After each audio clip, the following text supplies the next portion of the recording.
반갑게 한번 인사하겠습니다. 자, 샬롬 샬롬, 샬롬 샬롬. 네, 반갑습니다. 반갑습니다.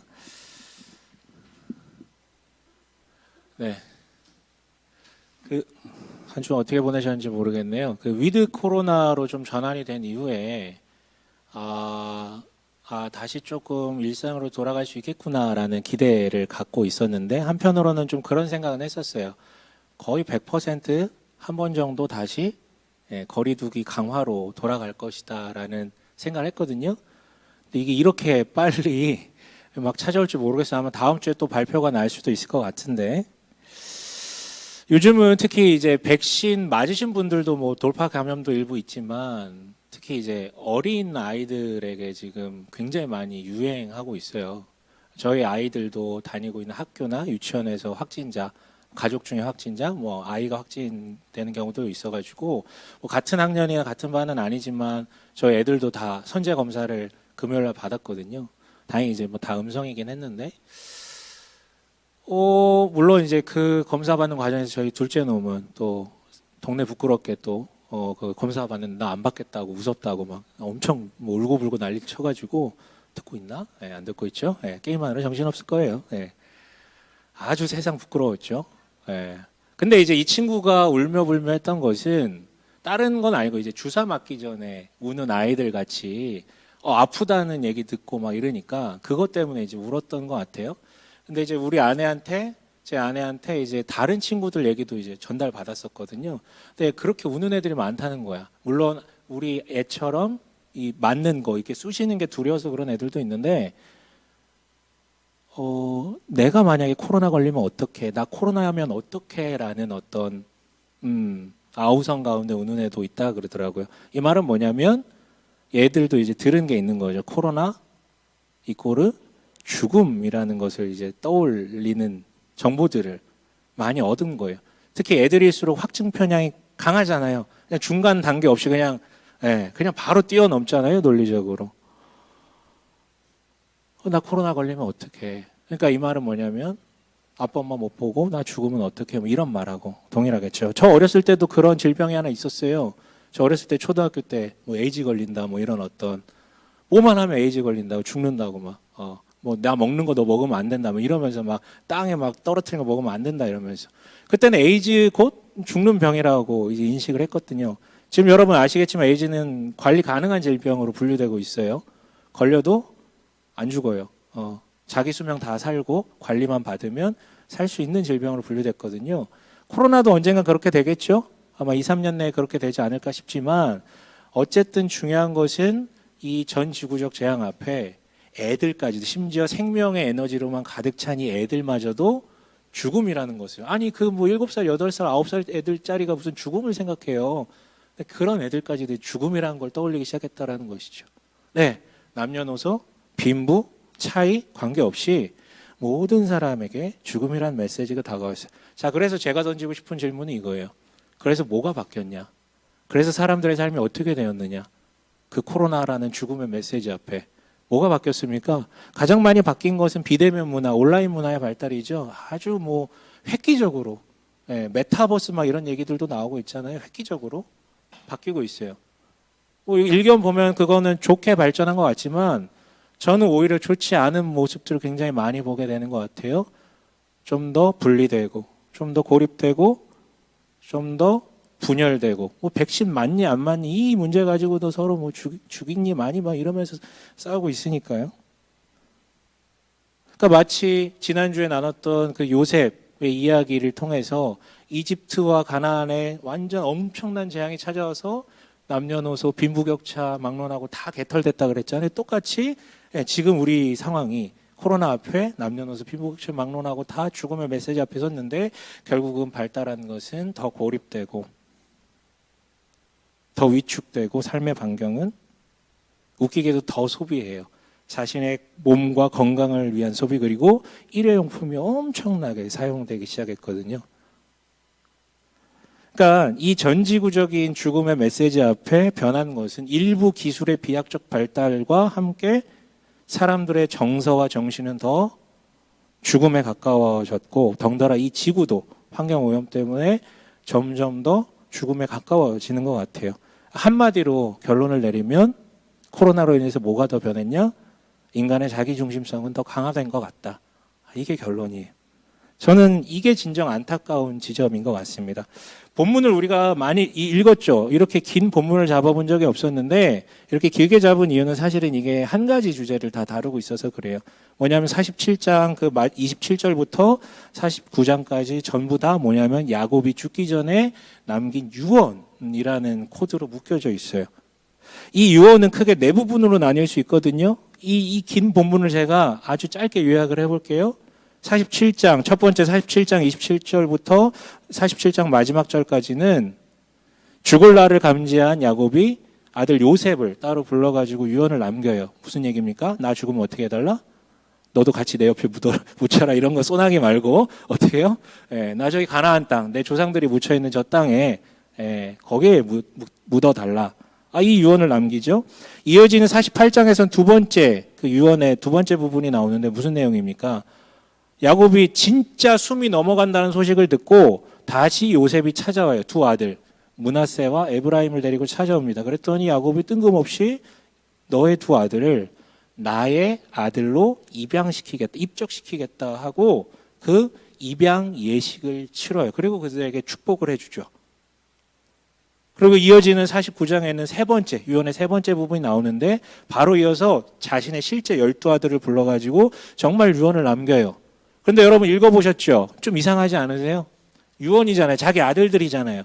근데 읽어보시면 축복을 해준 아들도 있지만 누가 봐도 이건 저주만 있는 아들들도 있거든요. 특히 시므온이나 레위 같은 친구들은 너네들 막 찢어 밝혀질 것이고 막 이런 메시지를 남겨 자기 아들들한테.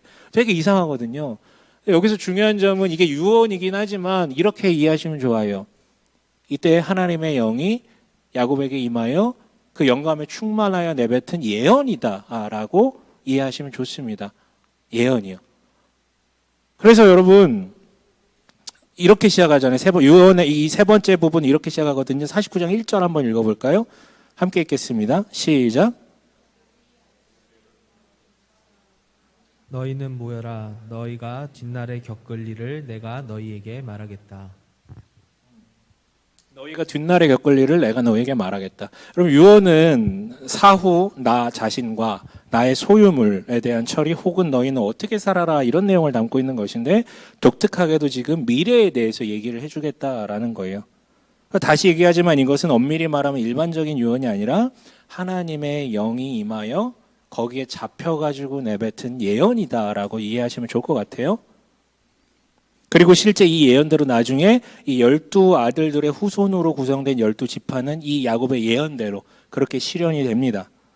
그래서 이제 이 세 번째 유언은 어떻게 마무리해요? 28절에 뭐라고 되어 있습니까? 함께 읽어볼까요? 시작. 28절이요. 49장 28절이요. 시작. 이들은 모두 이스라엘의 12지파이다. 이것은 그들의 아버지가 그들을 축복할 때의 한 말이다. 그는 아들 하나하나에게 알맞게 축복하였다. 네, 아들 하나하나에게 알맞게 축복하였다. 그러니까 저주 섞인 발언이 들어갔다고 이게 축복이 아니다라고 볼 수 없다라는 것이죠. 이 말인즉슨 결국은 자기 의지에 의해서 내뱉은 말이 아니라 영감에 의해서 하나님에 의해서 주어진 메시지다라는 것을 다시 한번 반복적으로 얘기하고 있는 거예요. 그리고 유언의 마지막 내용은 그 49장 29절부터 마지막 절까지 기록되어 있는데 그 내용은 맨 처음 내용과 똑같아요. 뭐요? 나 죽으면 어떻게 해달라? 가나안에 묻어달라. 여기 말고. 다만 다른 점은 맨 처음에는 요셉만 불러놓고 얘기했다면 이 마지막 부분은 12아들 다 있는 데서 지금 얘기를 하는 거예요. 자, 제가 지금 이렇게 긴 내용을 요약해서 말씀드렸거든요. 근데 여기 몇 가지 조금 재밌는 지점이 있어서 주목해 보고 싶어요.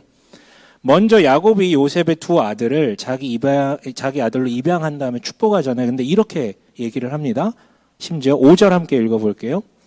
48장 5절입니다. 48장 5절이요. 함께 읽겠습니다. 시작. 내가 너를 보려고 여기 이집트로 오기 전에 내가 이집트 땅에서 낳은 두 아이는 내가 낳은 아들로 삼고 싶다. 르우벤과 시므온이 나의 아들이듯이 에브라임과 므낫세도 나의 아들이다. 르우벤과 시므온은 누굽니까? 야곱의 실제 첫째 아들, 둘째 아들이에요. 진짜 순번이 1번, 2번. 르우벤과 시므온. 근데 지금 요셉의 아들인 에브라임과 므낫세를 그러니까 자기 손주들인데 이 두 사람을 자기 아들로 입양하는데 누구와 비슷한 자리에 두고 싶다? 르우벤과 시므온. 실제 첫째, 둘째 아들의 자리에 놓고 싶다라는 얘기예요. 웃긴 거예요. 요셉이 죽지도 않았는데 그 두 아들을 자기의 아들로 입양하는 것도 웃긴데 그 입양한 아들들을 뭐라고요? 얘네가 실제적인 첫째와 둘째가 될 것이다 라고 지금 얘기하고 있는 거예요. 자기의 본래 아들들을 뒤로 제낀 채. 이상하지 않나요, 여러분? 이상하지 않나요? 이거 되게 이상하잖아요. 자기 손주들을, 그것도 첫째 아들, 둘째 아들 다 있는데 제끼고 얘네를 첫째, 둘째로 삼겠다. 뭔가 이상해요. 세상의 당연한 논리를 부정하고 있어요. 이 부분에 주목해 봤으면 좋겠어요. 이어지는 얘기도 더 재밌어요. 뭐냐면 이때 야곱은 정말 죽기 직전에 뱉은 말들이거든요. 그래서 죽기 직전이라 거동도 불편했지만 무엇보다 눈이 거의 잘 안 보였던 것 같아요. 그래서 이 므낫세와 에브라임을 야곱의 아들로 입적시키는 입양 예식을 치룰 때 그걸 누가 주관했냐면 옆에 있던 요셉이 주관을 했어요. 아버지 여기 서시고 막 이러면서 이제 주관을 한 거죠. 그러면서 야곱의 오른손 쪽에 요셉의 첫째 아들 므낫세를 위치시키고 야곱의 왼팔 쪽에, 왼손 쪽에 둘째 아들 에브라임을 위치시켰어요. 이유는 간단해. 왜냐하면 오른손, 이 오른손이 복이 나가는 손, 주요 손, 하나님의 뭐 오른손 이런 표현을 쓰잖아요. 그래서 장자인 므낫세를 야곱의 오른손 쪽에 놓은 거예요. 에브라임이 이쪽에. 당연한 거예요, 이게. 장자가 장자의 축복을 받는 것. 근데 이때 갑자기 야곱이 손을 바꿔요. 이렇게. 자세도 이상한데 이렇게 바꿔요. 그래서 자기의 오른손이 에브라임 머리 위에 가게, 왼손이 므낫세 머리 위에 가게. 그리고 축복을 해버리는 거야. 장자의 축복을 이 오른손 쪽에 있는 에브라임에게. 요셉이 보다가 이거 아닌데? 이거 아니에요, 아버지. 이거 아닙니다. 그리고 다시 그 팔을 풀러가지고 이렇게 바꾸려고 하니까 야곱이 뭐라고 합니까? 19절 함께 읽어봅니다. 이걸 거절하면서 이렇게 얘기합니다. 19절 함께 읽습니다. 시작. 그러나 그의 아버지는 거절하면서 대답하였다. 나도 안다, 아들아. 나도 안다. 므낫세가 한 결례를 이루고 크게 되겠지만 그 아우가 형보다 더 크게 되고 아우의 자손에게서 여러 결례가 갈라져 나올 것이다. 네, 뭡니까? 내가 보지 못해가지고 실수한 게 아니라 의도적으로 그렇게 했다라고 지금 얘기를 하고 있는 거예요. 야곱은 요셉이 당연하다고 믿었던, 아니 세상이 당연하다고 믿었던 그 순서를 지금 또 부정하고 있어요. 계속해서 부정하고 있습니다. 이어지는 12아들에게 남긴 메시지도 똑같은 맥락이에요. 뭡니까? 다시 말하지만 누구나 당연하다고 믿는 순서를 뒤틀어 버렸죠. 어떻게 해요? 장자에게 장자의 복을 내리지 않았어요. 야곱의 장자는 누구라고요? 아까 말씀드렸죠. 르우벤이라고요. 근데 그 르우벤이 첫째 아들이기 때문에 첫 번째로 그 사람에게 유언을 남기는데 뭐라고 남깁니까? 우리 3절 4절 한번 읽어볼게요. 49장 3절 4절입니다. 함께 읽겠습니다. 시작. 르우벤아, 너는 나의 맏아들이요 나의 힘 나의 정력의 첫 열매다. 그 영예가 드높고 그 힘이 드세다. 그러나 거친 파도와 같으므로 또 내가 아버지의 침상에 올라와서 내 아버지의 침상을 더럽혔으므로 내가 으뜸이 되지는 못할 것이다. 네, 얘기해요. 너는 나의 맏아들 맞다. 근데 뭐래요? 마지막에 내가 으뜸이 되지는 못할 것이다 라고 남기죠. 첫째인데 너 장자 아니래. 그럼 누가 장자가 됩니까? 그럼 첫째가 제껴졌으니까 둘째입니까? 아까 얘기했죠. 둘째는 더 심각한 얘기를 듣는다고요. 아니요, 여러분. 12명에게 주어진 이 예언적 유언을 분석해보면 이 장자권이 신기하게 두 개로 분할돼서 흘러가고 있다는 걸 우리는 알 수 있어요. 우선 장자의 명분은 누구한테 주어지냐면 넷째 아들 유다한테 주어지거든요. 특히나 8절 한번 읽어볼게요.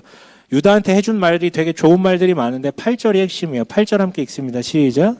유다야, 너의 형제들이 너를 찬양할 것이다. 너는 원수의 멱살을 잡을 것이다.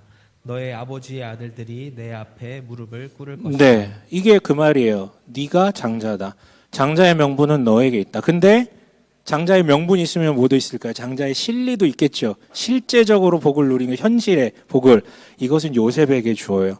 그래서 여러분 나중에 그 요셉에게 준 예언 읽어보시면 야 우리 아버지도 나한테 이렇게 복 빌어줬으면 좋겠다 싶을 정도로 뭐 2만 저만 5만 복을 다 끌어다가 지금 복을 베푸는데 유다의 복과 차이점은 뭐냐면 물리적인 복에 대해서도 엄청 얘기해요. 네.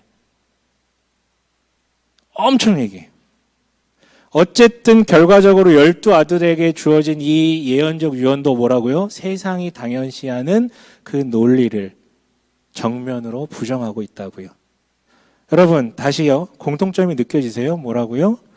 전부 사람들이 응당 당연하다라고 믿고 받아들이는 그 논리들을 야곱은 유언을 통해 박살내고 있어요. 그러나 분명히 합시다. 이게 유언의 그 야곱이 성격이 좀 소위 말해 거지 같아가지고 괴팍해가지고 사람들 하는 대로 하기 싫어서 이렇게 한 겁니까?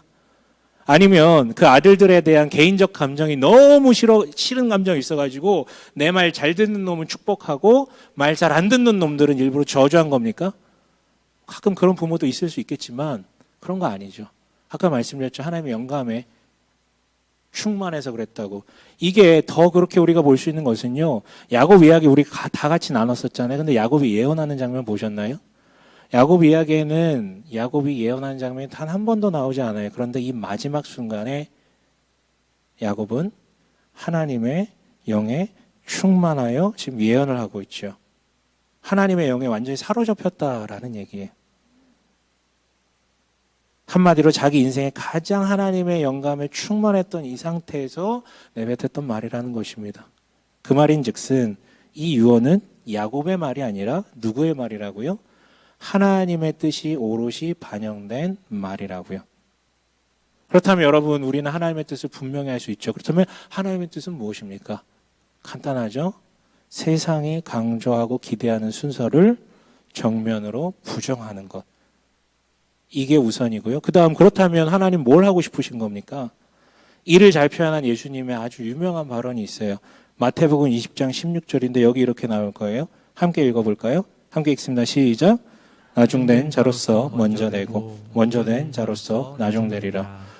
여러분 세상은 늘 장자에게 많은 것을 건넸어요. 장자들이 우수해서는 아니고요. 고대로부터 자기 가문을 지키기 위해서 장자에게 소유권들을 다 많이 넘기는 게 안전하다고 생각해서 장자들한테 다 넘겼었어요. 그런데 하나님은 이번만이 아니라 하나님의 뜻은 늘 세상이 말하는 것과 달랐죠. 아브라함부터 시작해 볼까요? 아브라함 첫째 아들이었습니까? 잘 모르시나요? 아브라함 첫째 아들은 아니었어요. 둘째였을 가능성이 큽니다. 그의 아들 이삭은요. 우리는 늘 있는데 사실은 이스마엘이라는 사람이 있었어요. 근데 이삭에게 주어졌죠. 야곱과 에서는 뭐 두말할 필요 없죠. 야곱이 장자권 얻기 위해서 그렇게 노력을 했잖아요. 야곱은 둘째였어요. 그리고 오늘 유다와 요셉은 첫째가 아니었죠. 그리고 에브라임도 첫째가 아니었어요. 물론 여러분 여기서 오해하지는 마세요. 하나님은 장자들을 일부러 버리시는가? 아니요. 그건 아니에요. 문제는 그들에게도 동일한 약속이 주어졌었어요. 에서한테도 주어졌었어요. 르우벤한테도 주어졌었어요. 다 주어졌었어요. 근데 그 장자들이 하나님의 약속을 받아들이지 않습니다. 왜? 나는 이미 복 받은 자이기 때문에. 나는 이미 복 받을 자이기 때문에 하나님이 고프지 않은 거예요. 하나님을 붙잡을 이유가, 그의 약속을 붙잡을 이유가 없는 거예요. 자신이 장자라는 인식에 취해서요. 그래서 하나님이 그들을 내치셨다기보다는 그들이 하나님을 붙잡지 않았던 것이죠. 반면 장자 아니었던 이들은 자신의 삶을 노골적으로 바라볼 때 나한테는 복이 없는 거예요. 혹은 저 첫째들과 같은 복을 얻을 수 없다라는 결론에 이르게 되죠. 그래서 많은 고충들이 있었지만 결국은 하나님을 의존하게 됐거든요. 여러분, 이는 우리 시대도 마찬가지. 물론 우리 시대에는 고대 사회처럼 뭐 가문의 적통을 이루기 위해서 장자에게 몰빵을 해주고 이런 문화는 더 이상 없어요. 큰일 나요. 그러면 그런 거 없습니다. 하지만 여전히 우리 시대에도 장자는 있죠. 타고나길 참 대단하게 타고난 능력의 소유자들이 있잖아요. 야, 저 사람 어떻게 저러지? 재능의 소유자들. 그리고 부모로부터 많은 재산을 물려받은 이들. 근데 똑같아 옛날이나 지금이나. 그렇게 장자라고 불릴 만한 이들은 예전이나 지금이나 하나님을 의존하지 않습니다. 자기가 이미 복을 갖고 있다라고 믿기 때문에. 근데 고대에도 장자 아닌 자들이 하나님을 붙잡았듯이 현대에도 똑같습니다. 자기를 나중된 자라고 받아들인 자, 나는 나중된 자다 이렇게 인식하는 자가 바로 하나님을 찾게 되고 그 하나님 앞에 먼저 된 자가 된다라는 것이죠.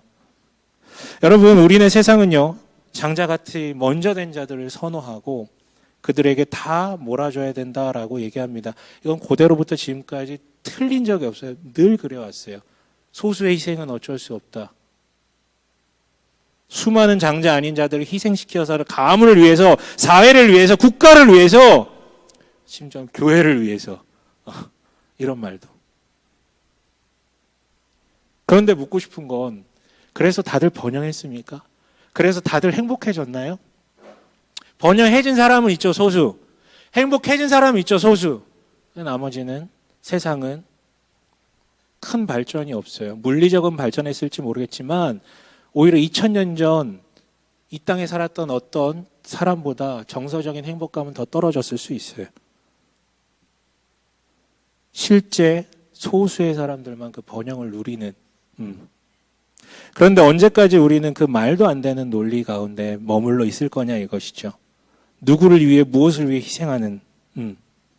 그래서인지 제가 앞서 분명히 장자들이 하나님을 붙잡지 않았기 때문에 다른 이들이 하나님께 선택받아가지고 이렇게 일을 했다라고 얘기를 했는데, 솔직히 말씀드리면 가만 보면 하나님은 일부러 또 장자들을 통해 사역을 하려고 하시지 않는 것 같아요.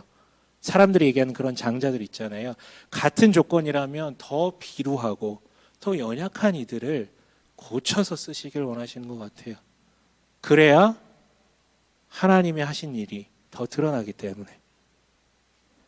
이런 식으로 하나님은 세상의 위계와 논리를 완전히 뒤틀어버려요. 그래서 우리에게 문제가 생기는데 우리는 늘 당황스러운 거예요. 하나님이 복 주시는 방식, 일하시는 방식이 우리가 사는 이 세상의 방식과 너무 다르니까, 내가 믿는 그 구도와 너무 다르니까 하나님의 일하심이 예측도 안 되고 이해도 안 돼요. 그리고 쉽게 불평하죠. 내가 보니까 하나님 어차피 자기 마음대로 하시는 것 같아. 기도해서 뭐 하냐? 그냥 이렇게 살자. 아니요. 반대죠. 아까 얘기했잖아요. 창세기를 지금까지 읽어오셨는데 하나님의 섭리는 늘 똑같았어요. 아브라함, 이삭, 야곱, 유다, 요셉, 에브라임까지 늘 장자가 아닌 자. 장자가 아닌 게 중요한 게 아니라 장자가 아니어서 하나님을 붙잡은 자.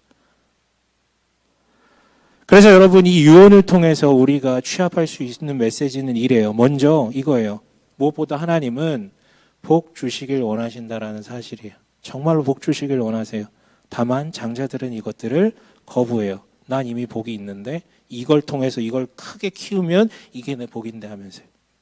두 번째로는 다시 아까 읽었던 마태복음 20장 16절 한번 읽어볼까요? 함께 읽습니다. 시작. 먼저 된 자로서 나중되리라. 네, 나중된 자들을, 그러니까 내가 나중된 자임을 받아들이는 자가 하나님 앞에 먼저 된다라는 사실을요. 하나님을 찾기 때문에. 그리고 마지막으로 이 하나님은 한결같으신데 세상 논리에 갇힌 우리는 늘 하나님을 틀리게 해석해 왔다라는 것이죠. 그리고 하나님 안 계시다, 하나님 지멋대로다, 하나님은 나한테 관심 없다, 이런 식으로요. 마치 오늘의 요셉처럼. 여러분 요셉 진짜 위대한 사람이잖아요. 근데 오늘은 엄청난 실수를 해요. 왜?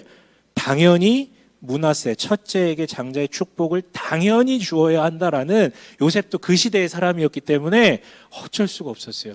당연히 하나님께 물어볼 생각도 안 하고 아버지한테 물어볼 생각도 안 하고 그냥 당연히 므낫세가 첫째 축복을 무조건 받아야 된다라는 인식 가운데 오른쪽에, 아버지의 오른쪽에 세운 거죠. 그 위대한 요셉도 이래요. 여러분, 우리는 이 세상에 살고 있기 때문에 이 세상의 논리로부터 벗어나기가 너무 어려워요. 그래서 맨날 그렇게 뒤죽박죽. 그러나 여러분, 세상이 당연하다고 말하고 우리 역시도 찰떡같이 당연하다고 믿던 것을 깨부수고 하나님의 당연한 그 방식들을, 성경에 기록된 그 방식들을 받아들일 때 그 복이 우리의 것이 된다라는 것이죠. 그렇다면 여러분, 우리는 어떻게 살아야 됩니까? 사실 여러분, 저도 이제 사람 진짜 잘 못 보지만, 전 늘 고백하죠. 사람 진짜 잘 못 본다고. 근데 한 해 한 해 가면서 사람의 캐릭터 이런 거는 여전히 잘 못 보는데 이런 건 좀 보이는 것 같아요. 저 사람이 장자가 될 사람인지 장자가 아닌 자가 될 사람인지 가 보여요. 그 사람의 욕구의 크기, 그릇의 크기, 이전의 경험들, 어느 가정에서 자라왔는지 뭐 이런 것들. 그리고 아마도 많은 이들은 그대로 살아갈 가능성이 많아요. 그래서 어른들의 그 시야를, 저는 어른은 아닙니다만 아직 어른들의 시야를 무시할 수가 없어요. 그런데 이런 게 희미하게나마 보인 순간부터 두 가지 욕망이 제 안에서 꿈틀대더라고요. 하나는 뭐냐면 이미 장자이고 아니면 앞으로 장자 될 자들, 잘 나갈 자들, 이 사람들하고만 어울리고 싶고 이 사람들하고만 일하고 싶은 그 욕구. 반대로 장자가 아니고 못될 자들은 멀리하고 싶은 욕구. 어차피 이 친구들하고 뭘 하면은 나만 내상 입고 나만 짜증나고 나만 답답하고 내 정신건강에 별로 도움이 안 되니까. 그게 나한테 이득이니까. 그러나 여러분 그럴 수 없죠. 보인다고 다 그렇게 살아갑니까? 하나님이 그걸 원치 않으시니까. 하나님 그렇게 안 하셨으니까요. 그 하나님의 마음을 아니까요. 그래서 어찌합니까? 보여도 야, 저 자식 그릇이 진짜 간장종지만 하구나. 야, 그릇이 완전 다 균열이 나가지고 줄줄 새는구나. 저 답이 없구나. 야, 같이 하면 나 죽겠구나.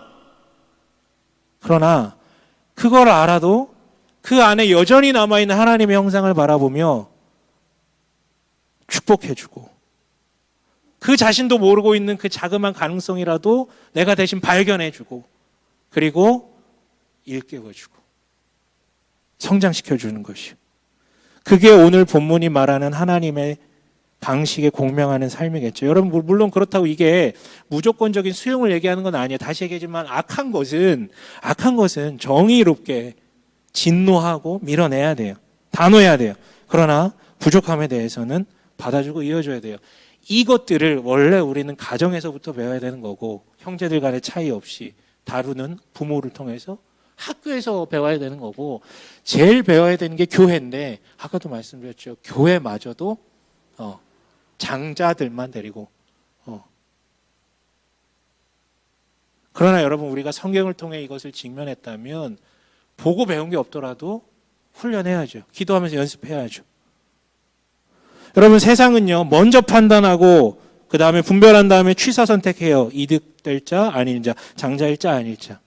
그러나 하나님은 먼저 품어주시고 축복하시고 가르쳐주시고 이끌어주시고 도와주시고 그러나 마지막에 판단하세요. 마지막에. 여러분 이게 우리의 실제 삶에서 구현되길 바라요. 마지막으로 여러분 지금까지는 야곱의 그 예언적인 축복, 그 예언적인 유언에 대해서만 얘기했는데 그거 말고도 실제 유언이 있었잖아요. 뭐라고? 나를 저 가나안 땅에 묻어달라고 두 번이나 지금 얘기하잖아요. 요셉한테 따로 얘기하고 12아들을 또 불러가지고 얘기하고. 그런데 이 모든 유언의 시작이 어떻게 시작됩니까? 27절 한번 읽어볼까? 47장 27절. 네, 47장 27절이요. 함께 읽겠습니다. 시작.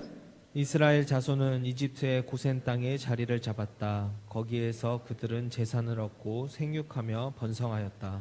네.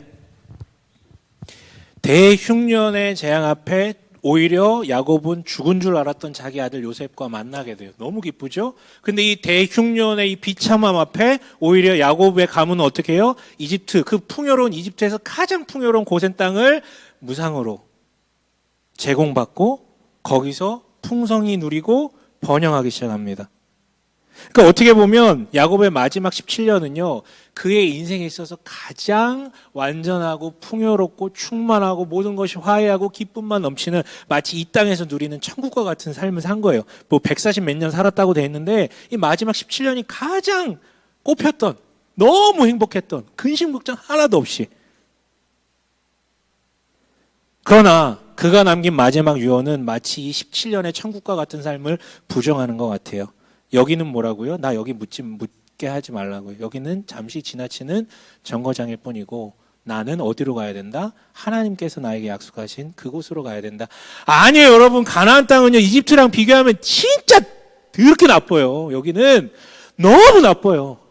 너무 구려요. 너무 황무해요. 거기 갈 이유가 없어요. 그런데 거기 돌려보내래요. 그리고 니네도 그렇게 가야 된다고요. 여러분, 이게 유언이에요. 여러분, 죽을 때 사람의 본심이 나온다고 하죠. 야곱은 죽음을 앞두고 오히려 생명을 보았고 소멸을 앞두고 오히려 영생을 보았어요. 내가 살 곳은 하나님이 약속하신 땅이다. 여기 가나안이 중요한 게 아니죠. 하나님이 약속하신 땅이라는 거예요. 그렇다면 여러분, 자기 스스로한테 한번 물어보셨으면 좋겠어요. 야곱의 죽음 앞에 나는 다 두고 갈 수 있나? 여기가 내 본향이 아니다라는 고백을 온전히 할 수 있나? 미련이 없는가? 거기에 소망이 있는가? 거기에 대한 여러분의 대답이 여러분의 본심일 거예요. 세상이 가르치는 자기중심적인 믿음에 몰입하고 있는지, 아니면 나중된 자를 먼저 된 자로 세우시는 하나님의 말씀에 젖어 있는지요. 다만 저는 확신하는 게 요셉도 잘 안 돼요. 요셉도, 이 의인 요셉도 그 당대의 믿음에 그냥 임박여 있잖아요. 근데 평범한 우리라고 이게 쉽겠습니까? 왜냐하면 사람은 진짜 살던 대로 살고, 사람은 진짜 모든 대다수의 사람들이 움직이는 대로 눈치 보면서 움직이기 때문에 평상시에는 결코 자신의 굳건한 믿음, 자기중심적인 믿음을 깨트릴 수가 없어요. 그러나 인생에 한두 번 찾아와요. 자기 인생을 완전하게 뒤집어 엎고 돌아볼 수 있는 기회가요. 어떤 때입니까? 죽음 앞에 설 때. 죽음 앞에 설 때. 죽음의 그늘로 들어갈 때. 죽음 앞에 서면요, 자기 자신에게도 굉장히 정직해지고요, 하나님 앞에서도 되게 정직해져요. 그때 묵혔던 본심이 나오고 또한 자신의 삶을 완전히 돌이키기도 하죠. 그래서 그 죽음 앞에서 장자되려 했던 내 삶이 얼마나 잘못됐는지 방향에 대해서 확인할 수 있고, 세상의 복이라는 게 얼마나 무가치하고 한순간에 사라져버릴 수 있는 것인지 확인한다고요. 그래서 여러분, 살다 보면 우리 주변에 인생이 확 바뀐 사람들, 이 사람들은 대부분 죽음의 그늘이라는 것을 경험했던 사람들이에요. 웬만해서는 사람 안 바뀌어요. 그냥 살던 대로 살고 싶어 하지. 그래서 우리가 우스갯소리 이런 말 하잖아요. 누가 너무 바뀌면 무슨 말 하십니까? 죽을 때가 다 됐나? 뭐 이런 얘기 하잖아요. 그게 그거예요. 그래서 저는 좀 웃긴 얘기지만 여러분들한테 제안하고 싶은 게 있어요. 뭐냐면 부디 죽음이라는 것을 묵상하셨으면 좋겠어요. 죽음을 묵상하셨으면, 그렇다고 여러분 저희 교통사고 나는 대로 일부러 뛰어드시면 안 되는 거잖아요. 일부러. 그게 아니라 죽음을 한번 묵상해 보셨으면 좋겠다고요. 아쉽게도 우리 사회는 죽음을 다 치워놨죠. 집에서 돌아가시는 분 없어요. 다 요양병원에서 사시다가 돌아가세요. 그렇죠? 장례식장을 찾아가셔도 여러분 시신 보실 수 있으십니까? 시신 못 봐요. 가족만 볼 수 있어요. 못 봐요. 무덤은 다 어디로 갑니까? 죽으면, 그렇게 장례식 다 치르면 납골당으로 가죠. 납골당이 이 근처에 있나요? 무덤이 이 근처에 있나요? 아니요. 다 볼 수 없는 곳에 있어요. 혐오시설이라고. 그래서 우리 사회는, 특히 도시 사람들은 당신은 결코 죽지 않을 것이다라는 메시지를 우리 귀에 계속해서 얘기해 주거든요. 넌 안 죽을 거야. 볼 수가 없으니까, 죽는 사람들을 주변에서. 그리고 또 얘기하죠. 그러니까 장자가 되기 위해서 노력해. 여러분, 그래서 우리가 죽음을 묵상해야 돼요. 죽음을 마주할 때 진정한 생명이 뭔지, 나는 지금 어디에 있는지, 무엇을 위해서 살고 있는지, 무엇을 위해서 살아야 하는지, 나한테 진짜 중요한 사람들은 누구인지. 그 죽음을 묵상할 때 우리 삶을 잠깐이라도, 조금씩이라도 전환시킬 수 있는 것이죠. 제가 처음에 코로나 얘기를 꺼냈어요. 다시 얘기하자면 이것은 전 지구적으로 남녀노소, 빈부, 격차, 관계없이 모두에게 찾아온 동일한 메시지예요. 죽음을 강제적으로 떠올리게 한 사건이라고요. 그런데 이 사태 앞에 우리가 마주한 결론이 뭐였다고요? 더 자기중심적이 되는 것. 더 나만을 위해서 사는 것. 분명히 우리는 그 결과를 맞이할 거예요. 세상이 얼마나 더 아프게 될지. 얼마나 더 큰 죽음의 그늘 가운데 살 수밖에 없게 됐는지. 아니요, 지금이라도 늦지 않았습니다. 조심스럽지만 이 코로나 앞에 우리가 할 수 있는 것은 이 죽음을 조금 더 깊게 묵상해 봤으면 좋겠어요. 여러분 답해 보세요. 내가 지금 죽는다면 무엇이 남을까? 누가 슬퍼할까? 누가 찾아올까? 그리고 정말 내 삶에 후회가 없나?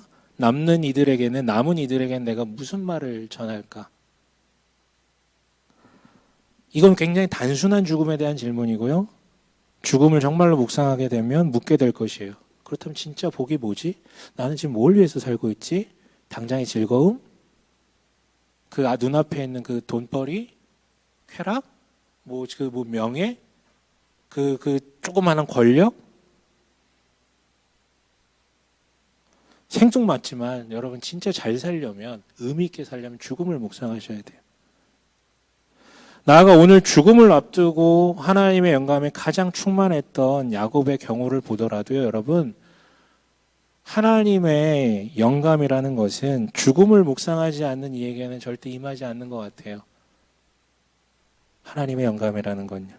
여기서 얻는 복이 최선이다. 장자가 되는 것이 최고다라고 믿는 이에게 하나님의 영감은 임할 수가 없습니다. 느낄 수가 없습니다.